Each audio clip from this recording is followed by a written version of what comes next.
Pak, izin mulai ya, Pak. Iya, silakan, silakan. Ya, Assalamualaikum warahmatullahi wabarakatuh. Selamat Wal- pagi, teman-teman dan rekan semua. Pagi ini kami dari kelompok 2 akan mempresentasikan tentang sistem pengobatan komplementer, tradisional homeopatik, Ayurveda, dan TCM yang beranggotakan saya sendiri, Anissa Rahma Apriliani, terus ada Kak Anita, Kak Atta, Kak Deborah, Kak Siti Fatimah, Kak Roida, dan Putri Lestari. Yang pertama adalah pengobatan komplementer. Pengertian dari pengobatan komplementer sendiri adalah cara penanggulangan penyakit yang dilakukan sebagai pendukung kepada pengobatan medis konvensional atau sebagai pengobatan pilihan lain di luar pengobatan medis yang konvensional. Bisa juga disebut terapi komplementer alternatif yang artinya jenis pengobatan non-farmakologis atau pengobatan penunjang yang dilakukan bersamaan dengan terapi farmakologis. Tujuan dari terapi komplementer sendiri adalah untuk memperbaiki fungsi dari sistem-sistem tubuh, terutama sistem kekebalan dan pertahanan tubuh, agar tubuh dapat menyembuhkan dirinya sendiri yang sedang sakit. Karena tubuh kita sebenarnya mempunyai kemampuan untuk menyembuhkan dirinya sendiri. Selanjutnya adalah jenis-jenis terapi komplementer, yaitu yang pertama ada nutrisi atau nutritional therapy, terapi herbal, terapi psikosomatik atau mind body therapy, terapi spiritual berbasis doa seperti spiritual therapy based on prayer. Sedangkan metodenya ada yoga, akupuntur, pijat refleksi, chiropraktik, tanaman obat herbal, homeopati, naturopati, terapi polaritas atau reiki, teknik-teknik relaksasi seperti hipnoterapi, meditasi, dan visualisasi.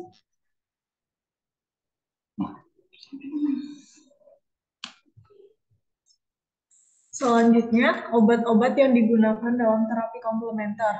Yang pertama bersifat natural, yaitu mengambil bahan dari alam seperti jamu-jamuan, rempah yang sudah dikenal seperti jahe, kunyit, temulawak, dan sebagainya.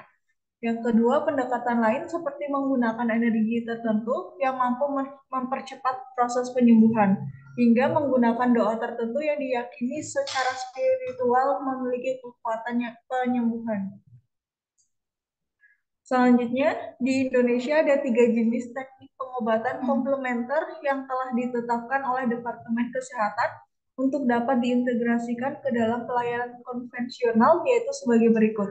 Yang pertama, akupuntur medik yang dilakukan oleh dokter umum berdasarkan kompetensinya.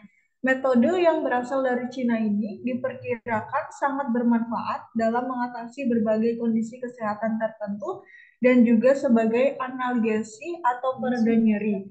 Cara kerjanya adalah dengan mengaktifasi berbagai molekul sinyal yang berperan sebagai komunikasi antar sel. Salah satu pelepasan molekul tersebut adalah pelepasan endorfin yang banyak berperan pada sistem tubuh. Yang kedua, terapi hiperbarik, yaitu suatu metode terapi di mana pasien dimasukkan ke dalam sebuah ruangan yang memiliki tekanan udara 2-3 kali lebih besar daripada tekanan udara atmosfer normal, yaitu 1 atmosfer. Lalu diberi pernapasan oksigen murni 100% selama terapi. Pasien boleh membaca, minum, atau makan untuk menghindari trauma pada telinga akibat tingginya tekanan udara. Terapi herbal medik, selanjutnya terapi herbal medik yaitu terapi dengan menggunakan obat bahan alam, baik berupa herbal terstandar dalam kegiatan pelayanan penelitian maupun berupa fitofarmaka.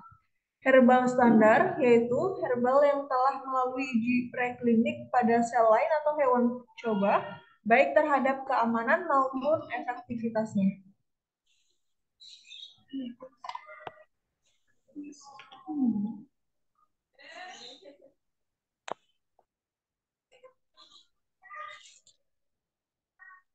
Di sini ada pengobatan Ayurveda.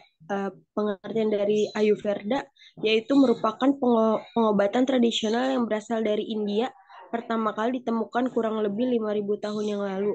Pengobatan Ayurvedic atau yang lebih sering disebut Ayurveda merupakan salah satu sistem penyembuhan tertua yang ada di seluruh dunia. Sistem pengobatan tradisional Ayurveda yang merupakan ilmu kesehatan yang berakar dari kitab Atharva Veda dari kitab suci agama Hindu belum banyak dikenal di masyarakat Bali yang sebagian besar penduduknya memeluk agama Hindu.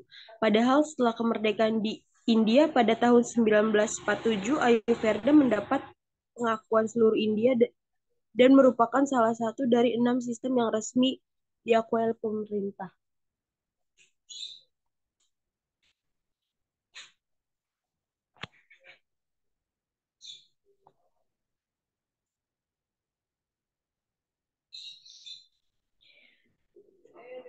Di teknik pengobatan dengan Ayurveda telah menjadi salah satu alternatif untuk menciptakan kelangsingan tubuh yang digemari di dunia internasional. Sebab dengan Ayurveda tujuan yang dapat dicapai selain pembentukan tubuh juga keseimbangan tubuh yang berarti kesalahan bagi tubuh kita sendiri.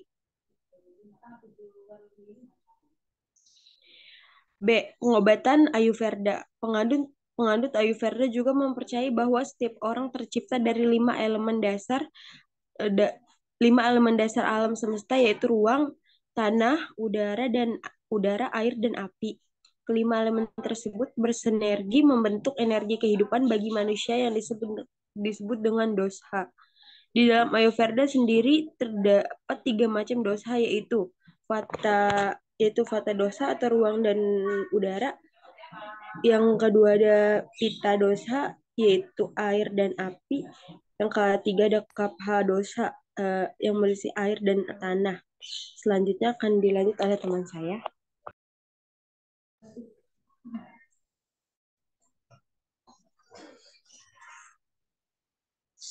Lanjut, yang pertama ada Vata dosa. Vata dosa dianggap sebagai jenis dosa yang paling kuat di antara yang lain. Vata dosa mengontrol fungsi-fungsi dasar tubuh, misalnya seperti pembagian sel. Energi ini juga berfungsi untuk mengendalikan pikiran, fungsi jantung, sistem pernapasan, aliran darah, dan melancarkan saluran pencernaan. Dosa ini dapat terganggu oleh beberapa hal seperti makan dalam waktu berdekatan, rasa takut, duka, dan tidak larut malam. Jika vata dosha adalah elemen dominan dalam diri seseorang, maka gangguan yang mungkin diderita adalah kecemasan, asma, masalah kulit, artritis, dan penyakit jantung. Yang kedua ada pitta dosa.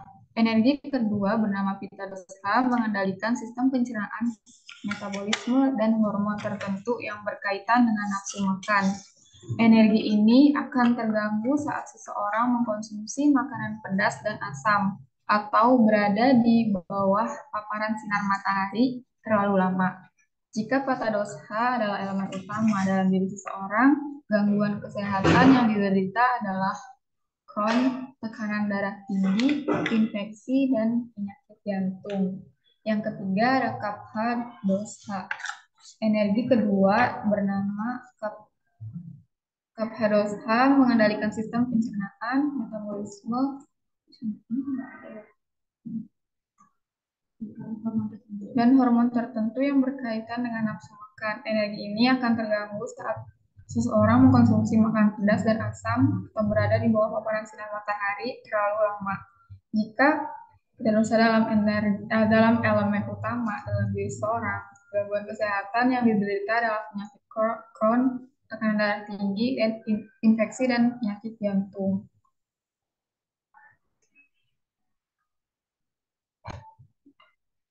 Yang C ada teknik pengobatan Ayurveda. Yang pertama, perubahan pola makan. Yang kedua, akupuntur yang dilakukan oleh ahli. Yang ketiga, pemijatan tradisional. Yang keempat, meditasi. Yang kelima, latihan pernapasan. Yang keenam, yoga. Dan terakhir, terapi suara. Selanjutnya akan dibacakan oleh teman saya.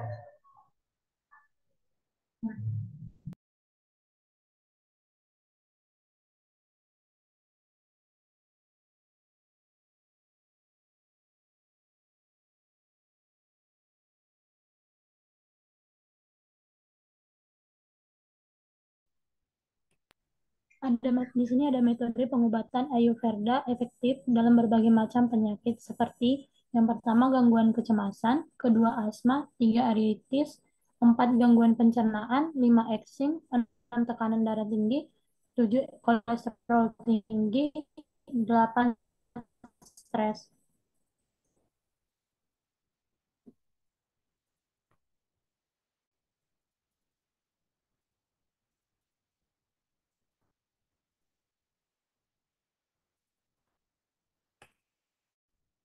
Pengobatan tradisional Chinese medicine atau TCM. Yang pertama, asal TCM. Pengobatan tradisional Chinese medicine atau TCM itu berasal dari Sheng Nong, seorang kaisar Cina yang legendaris, dihormati atas penemuan di Cina kuno yang hidup sekitar tahun 2800 sebelum Masehi. Suatu masa yang diyakini sebagai tahap embrio dalam pengembangan pengobatan obat tradisional Tiongkok. Yang kedua, perkembangan TCM pada abad ke-20, TCM tergeser oleh pengobatan barat. Misionaris menerjemahkan jurnal dan dokter Cina yang telah belajar di luar negeri beralih melawan jamu tradisional.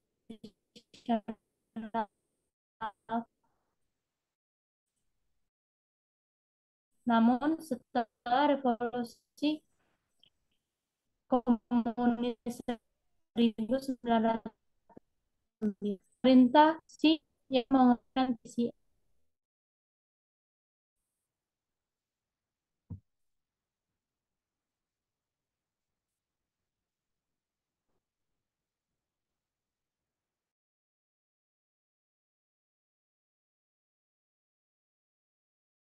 Mungkin bisa digantikan dulu ya. Mbak Rida kayaknya sinyalnya kurang baik ya. Coba digantikan dulu oleh yang lain mungkin.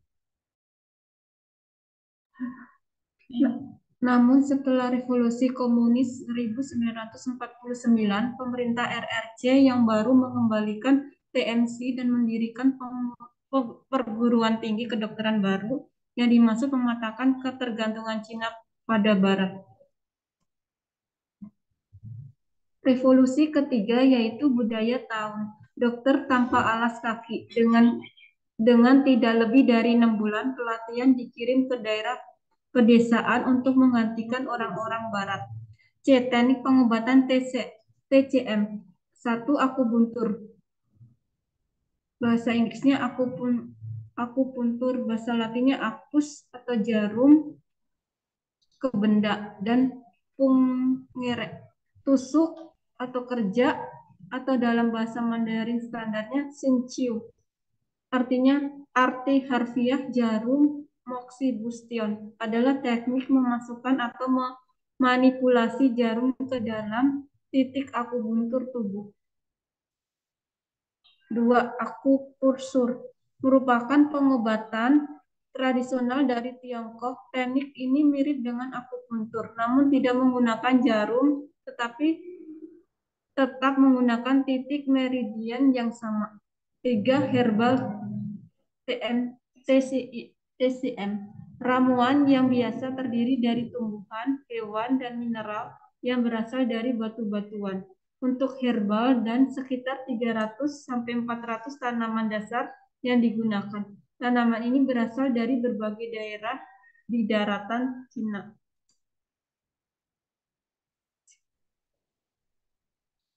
4. Moksa atau terapi panas, yaitu dengan membakar atau menetapkan moksa dari herba kering, atau bisa dengan campuran bahan herbal atau terapi lainnya secara langsung, dan tidak langsung pada titik-titik akupuntur tubuh.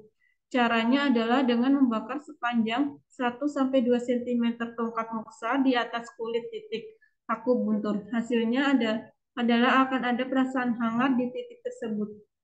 5. Cuping atau bekam. Bekam atau hijama adalah suatu metode terapi penyembuhan dan pengobatan dengan cara menghisap kulit dan jaringan di bawah kulit menggunakan kop dari gelas. plastik atau tanduk sehingga darah mengumpul di bawah kulit, kemudian darah yang terkumpul dikeluarkan dari kulit dengan sayatan dan hisapan. Terapi bekam dipercaya sebagai media penyembuhan dengan cara mengeluarkan zat toksit yang tidak terekspresikan oleh tubuh melalui permukaan kulit.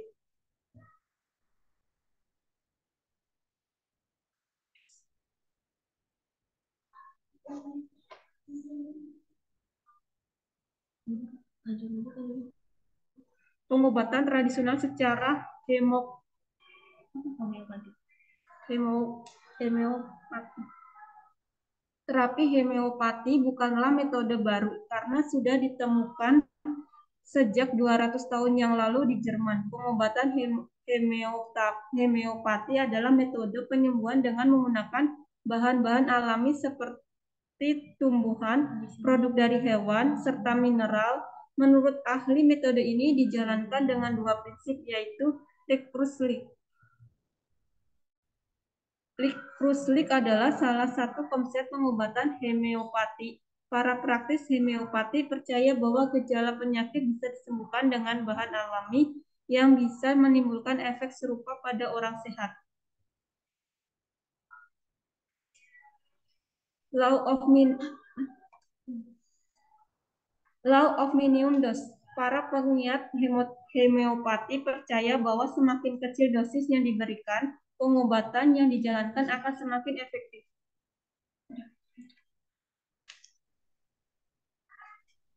Cara kerja pengobatan homeopatik. Praktis homeopatik akan menanyakan seputar kesehatan secara keseluruhan, pola makan, dan riwayat penyakit yang pernah atau sedang diderita. Praktisi juga akan menanyakan seputar pola hidup serta suasana hati dan keadaan emosi saat ini. Informasi-informasi tersebut akan digunakan sebagai dasar untuk menentukan bahan yang paling tepat untuk mengobati.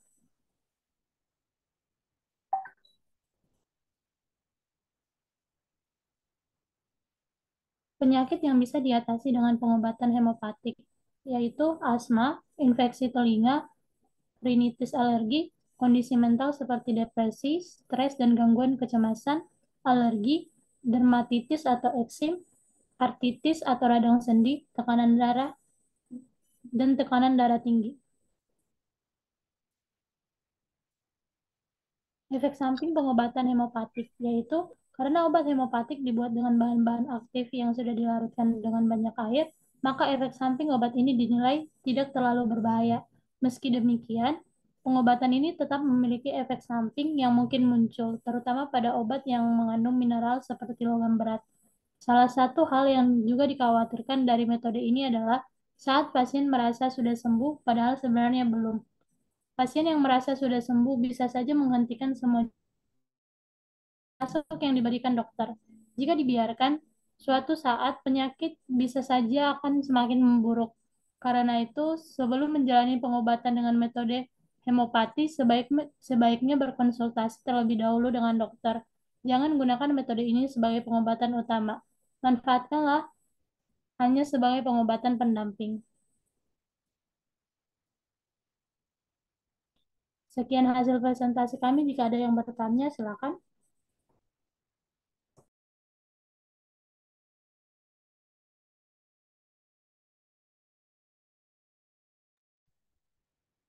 Saya boleh nanya nggak? Boleh kan? Boleh, Pak. Tadi ada slide yang rasanya belum eh, pertama konfirmasi dulu, ada satu slide tadi ada pengulangan ya. Di slide berapa tadi yang pakai kacamata tuh? Saya mbaknya tuh, Mbak Fatima atau Mbak Anissa. Itu mungkin bisa di dijelasin gitu kan, itu ada pengulangan tadi, ada copy paste kalau nggak salah ya. Iya Pak, itu salah. Yang benernya gimana coba?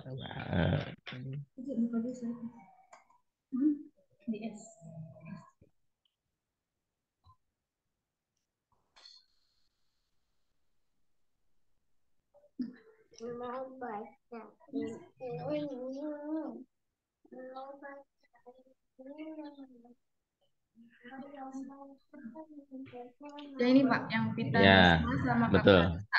Ya, betul dosa, Yang dosa. kapha dosa itu harusnya energi yang berperan mengatur berat badan, pertumbuhan otot, sistem kekebalan tubuh, serta kekuatan dan stabilitas tubuh. Maka setelah perut kenyang, mengkonsumsi terlalu banyak makanan manis dan asin dapat menyebabkan gangguan pada dosa ini. Itu yang harusnya pengertian dari kapha dosa, Pak. Ya, Ananda berisik banget ya, Ananda. Dimatiin sama Sarah coba, sama itu co-host suara. Kita nggak bawa tab bang. Kita lupa bawa tab bang. Mbak Sarah tolong matikan Ananda. Kamu kan co-host, saya nggak bisa. Mana tab kita? Tab kita ketinggalan.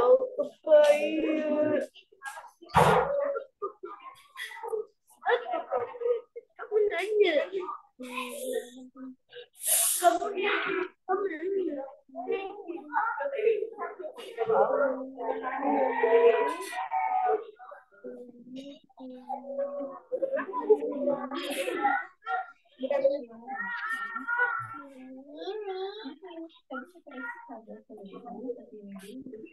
Nanti habis ini kita itu.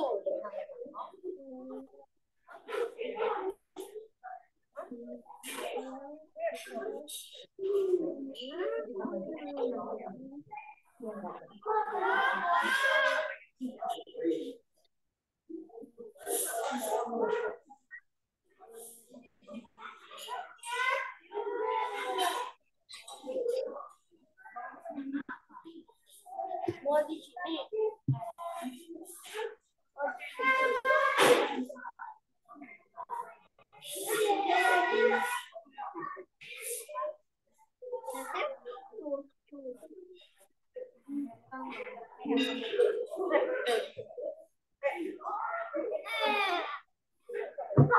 Kamu pakai buku itu.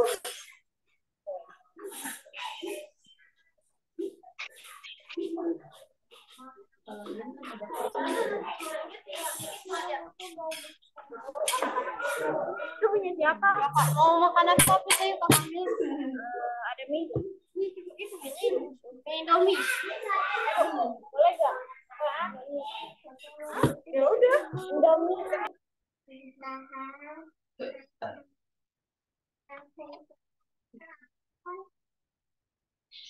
Ya, gimana Mbak? Coba diulangi lagi tadi.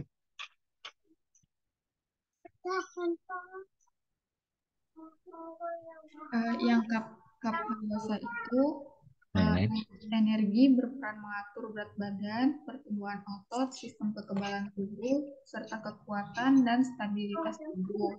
Maka setelah perut kenyang, mengkonsumsi terlalu banyak makanan manis dan asin dapat menyebabkan gangguan pada dosa ini. Harusnya itu pengertiannya, Pak. Itu tadi ya. Oke, baik. Jadi pengobatan komplementer itu terbagi atau tidak?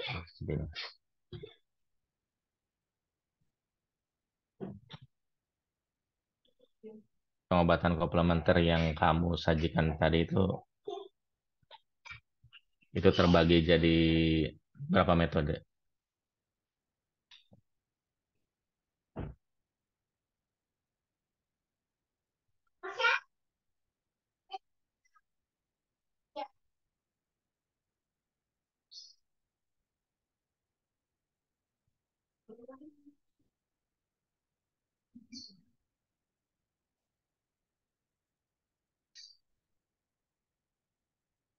Gimana?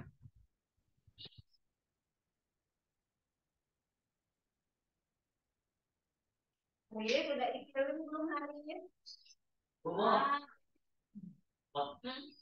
Nggak kerja hari ini. Juga.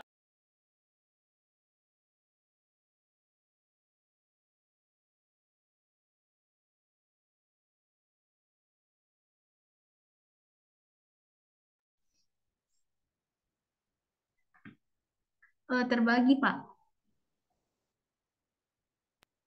Terbagi. Jadi ada berapa komplementer? Ada homeopati, naturopati, terus ada teknik-teknik relaksasi juga, ada reiki, tai chi, qigong, dan hipnosis, teknik-teknik relaksasinya. Mana yang mana? Yang ini Pak, teknik-teknik relaksasi seperti hipnoterapi, meditasi, dan visualisasi. Oh, oh, itu metodenya. Jadi ada yoga gitu tadi ya? Iya, Kiropratik. Oke. Berarti berarti kita itu sebenarnya penekanannya di kiropratik ya. Karena kan kita kalau lihat dari judul itu apa judul kamu? Judul tugas kamu. Coba ke slide 1. Soalnya saya nggak bisa buka e-learning lagi perawatan maintenance. iya Pak.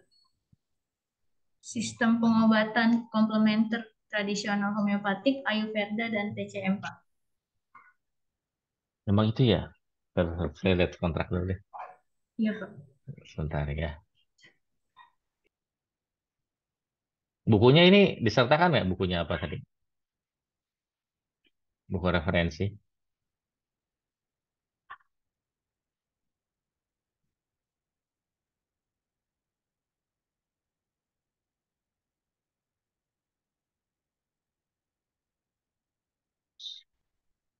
Referensinya dari website Pak, tapi kita lupa nambahin Pak.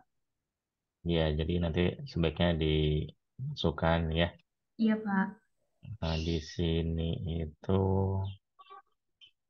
kalau saya nggak salah ya kontrak itu kita bilangnya adalah pengenalan tumbuhan dalam sistem pengobatan komplementer dan tradisional homeopatik Ayurveda, tradisional Chinese medicine. Nah, berarti pendekatannya ya mungkin nanti lebih banyak ditekankan kepada pengenalan tumbuhan untuk pengobatan komplementer. Ya, jadi tumbuhan-tumbuhannya penekanan ya kalau saya di kontrak itu kan pengenalan tumbuhan dalam sistem pengobatan komplementer. Nah, berarti kan tadi kamu udah membaginya tuh tadi ada beberapa bagian ya. Berarti ada di sinopatik ya tadi kalau tidak salah. Di sinopatik itu kan berarti ada pengobatan menggunakan tumbuhan. Nah, nanti kecenderungannya kamu lebih banyak ngomongin tumbuhannya gitu loh. Tumbuhannya yang untuk obat komplementer. Nanti kan kamu udah bagi tuh komplementer tuh terbagi jadi beberapa metode, beberapa bagian. Nah, nanti kamu tunjukkan tuh tumbuhannya apa saja gitu untuk pengobatan komplementer itu. Nah, si komplementer itu tadi bentuknya apa aja? Kalau di Indonesia tadi ada apa aja?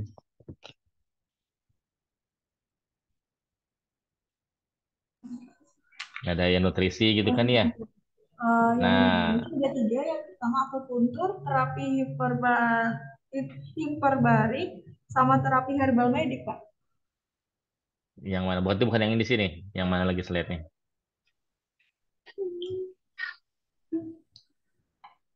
Di saya belum kebuka.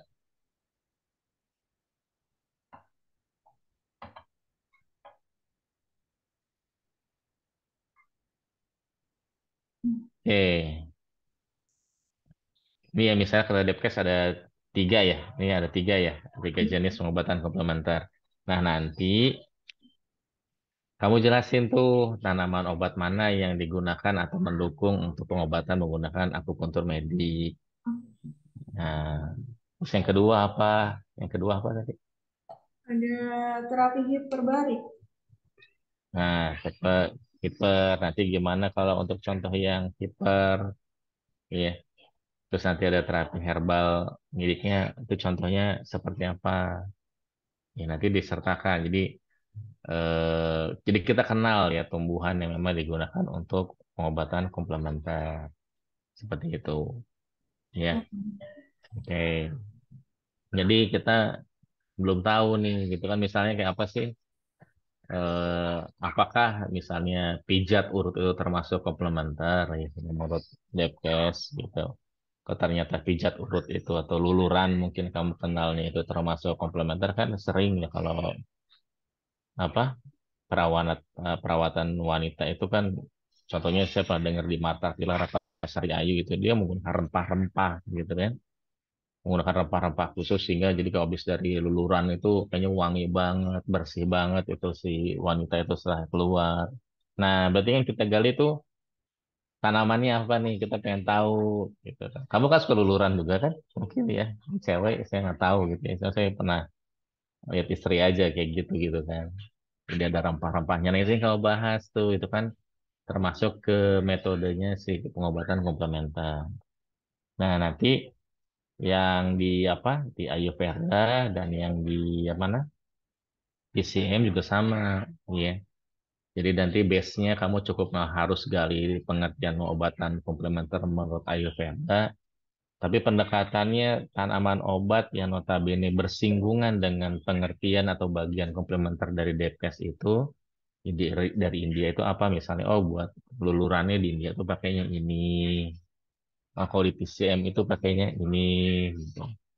Ya, misalnya jadi dilengkapi dengan tanaman ya Patria. Iya, jadi kita tahu gitu. Nah, baru nanti kan udah penggalian selanjutnya adalah bagaimana untuk mendapatkan khasiat daripada tanaman tersebut, entah itu kandungannya apa, bagaimana kita cara mengekstraksinya. Jadi itu sebetulnya hubungan sama si eh, farmakonosi ya. Jadi farmakonosi nggak hanya sekedar obatnya dikonsumsi langsung ke oral atau melalui oral, tapi pendekatannya juga memang ada pengobatan komplementer yang notabene bukan medis, ya, non medis tapi diakui oleh pemerintah, didukung oleh pemerintah, tapi masih menggunakan tanaman herbal gitu, walaupun itu lokal gitu ya, walaupun itu lokal gitu. Seperti itu. Nah nanti itu kalian sertakan tuh tanamannya. Jadi ya kita kenal, oh gitu. Jadi farmakonosi itu nggak hanya sekedar ekstrak-ekstrak di bagian untuk oral saja. Mungkin aromaterapi, minyak aromaterapi pun termasuk pengobatan komplementer. Misal kamu bilang kayak gitu. Itu kan cuma dihirup aja, sehingga kita banyak apa perkembangan apa sih ya sediaan bentuk sediaan ya dalam bentuk apa menggunakan alat apa namanya humidifier ya pelembab ruangan dikasih aromaterapi yang kita bikin nyaman malah katanya bisa bisa menghilangkan virus COVID dan lain-lain lah itulah. Nah nanti kamu singgungnya ke arah sana tuh. Jadi bahan alamnya Pak Tria, iya bahan alam dari bagian-bagian dari pengobatan komplementer. Karena pengobatan komplementer itu terbagi-bagi tadi ada jenisnya, ada metodenya. Nah nanti kamu sertakan dengan obat-obatannya dari mana. Jadi si pengertian apa namanya komplementernya kita ambil dari aturan Indonesia punya, ya. Untuk rempah-rempahnya itu datangkan dari yang kamu gali informasinya dari yang Ayurveda, dari India, sama yang dari PCM. Gitu loh. Jadi poinnya sebenarnya itu pertemuan sekarang itu gitu ya. Tapi saya nggak nyalain ya, tapi bagus lah karena saya sendiri juga ya bertambah pengetahuan saya dengan penjelasan kalian. Ya saya senang lah dengarnya karena saya belum tahu juga sampai seluas ini ternyata komplementer itu ya pembagiannya. Cuma nanti saya butuh mana dong yang bisa kita manfaatin buat kita orang S1 yang dalam nanti entah kamu bikin param kocok kayak yang bikin sedian apa kayak yang lain yang notabene ada gitu kan. Maksudnya ada kitabnya gitu berarti ya ini kitabnya Ayurveda ini kitabnya TCM ya mungkin ya akan ada ide untuk apa pengemasan atau pengembangan produk akhir ya jadi nanti produknya kita bikin bentuk apa gitu tapi seenggaknya kan kita harus tahu dulu isinya atau tanamannya apa. Nah, biar baru kita bisa ngomong pengembangan sediaan produknya gitu. Nah, jadi lebih lengkap lah. Iya. Nah, jadi ini juga sekaligus pesan untuk teman-teman pertama yang kelompok ketiga, ya. Kalau saya baca kontrak, di sini kalimatnya pengobatan komplementer Indonesia. Nah, kalau ini khusus yang Indonesia punya. jahe, kayak gitu-gitu ya. Kalau yang kelompok sekarang, kelompok 2 tuh darinya dari mana? Dari Ayurveda, TCM, atau termasuk homeopatik ini dari Jerman ini. Iya. Nah, mereka harus, kelompok 2 ini harus gali. Kelompok 3 itu sebenarnya untuk Indonesia punya. Ya. Sebenarnya. Jadi jangan keliru. Jadi kalau mau bahas komplementer silahkan. Itu bagus karena kita pengen jelasin nanti bagaimana jenis-jenisnya, metodenya. Baru kita sisipin tuh. Oh yang misalnya yang akupuntur juga kadang di TCM itu disertakan tanaman obatnya ini, konsumsinya ini, dosisnya sekian gitu. Terus yang bekam juga kadang disertakan dengan penambahan madu, misalnya kalau bilang kayak gitu. Madunya datangnya dari negara ini atau bisa dari India tuh pakai apa sama dia. Nah, gitu. Jadi nanti jangan salah ya untuk yang kelompok ketiga dan kelompok ketiga ini penekanannya adalah untuk penyakit-penyakit tropis. Penyakit tropis itu berarti yang memang ada di negara kita kayak malaria, ya demam berdarah, panu lah Indonesia kan banyak penyakit kulit ya sebetulnya. Ya. Diare itu Indonesia tuh banyak sekali lah. Jadi nanti coba itu dibahas ya tanaman-tanamannya baik nanti yang sinergis atau yang memang antagonis ya berarti dalam arti ada interaksinya untuk kelompok 3 itu tolong dibahas juga dan bagaimana obat-obat herbal yang bisa digunakan untuk vitamin lah, mensupport vitamin, mineral ataupun ya bentuk metabolit lainnya ya, metabolit lain seperti itu. Itu jangan untuk yang kelompok 3 ya. Jadi jangan eh, sampai bingung ya, jangan sampai keliru nanti maksudnya. Jadi poin pentingnya tetap kita harus kenal sama tumbuhannya ya, tumbuhannya. Jadi kita jangan ngomongin metode pijit-pijitnya gitu. Nanti ada hubungannya sama farmakonosi. Farmakonosi kan ngomongin tumbuhan obat gitu. Jadi kan kalau pikir kita tidak salah kan, ini Patri ngapain ngomongin pijit-pijit, ngomongin jarum-jarum gitu. Iya sih jadi aneh, tapi ya sebetulnya penekanan kita adalah di tumbuhan ya, kalau selektif antrak, bukan di metodenya ya. Metode hanya sebagai pemanis aja lah, ya. Pemanis, tapi nanti poin penting kita adalah di tumbuhan. Oke, nanti itu mungkin perbaikan ya dari saya. Saya juga ternyata saya nggak bisa banyak nanya karena slide-nya nggak bisa dibuka. Saya jadi bingung mau nanya apa kalau udah lupa juga tadi. Yang udah kamu sajikan apa tapi overall saya ya apresiasi bagus ya, bagus. Cuman nanti tambahin itu ya pustakanya ya. Semoga harapan saya kamu nanti pustakanya ambil dari web itu beneran web bukan blog. Kalau blog wah itu berarti saya dibohongin jangan-jangan. Enggak mau Ya, website, Pak. Resmi, resmi.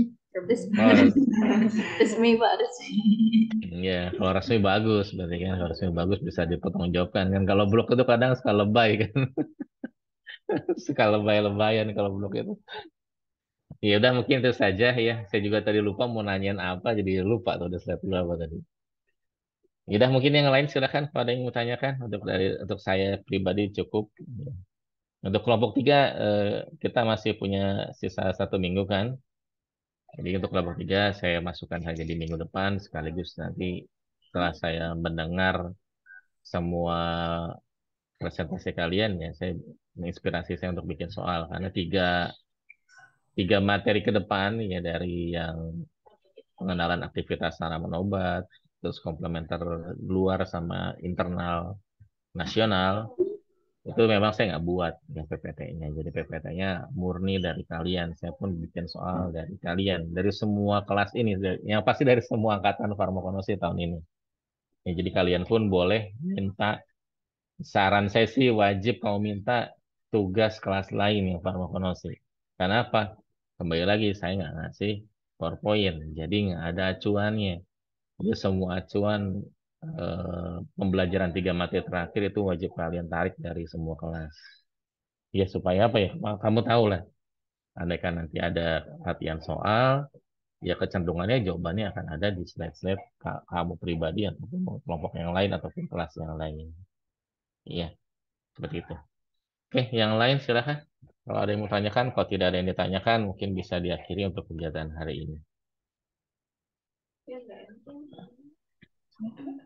Pak, untuk revisi PPT-nya kirim ke Bapak ya, Pak? Iya, kirim aja ke saya. Kirim ke Eh, saya. Oh, maaf, kita dapat info katanya minggu depan libur, Pak. Iya, hari Minggu Ah, ya, tenang. Minggu tenang. Libur apa? Minggu tenang. Minggu tenang. Oh, libur minggu tenang. Mm-mm. Tapi kan kalau di jadwal tanggal 16 kan. 16 UASnya, Pak. Iya, berarti kalau tambah 7 hari dari tanggal 4 berapa? 7. Tanggal 11 kan ya? Oh iya, Pak. Iya, maksudnya minggu tenang itu minggu yang memang diperkenankan untuk kalian mempersiapkan. Tapi bukan berarti tidak boleh ada pembelajaran. Bagi dosen-dosen yang memang tertunda pembelajarannya, disisakan 1 minggu. 1 minggu itu yang itu depan. Jika memang belum tuntas pembelajaran. Seperti itu. Baik, Pak. Baik, makasih ya, Pak. Iya, iya. Oke, silakan. Ada yang tanya apa enggak? Kalau enggak ditutup.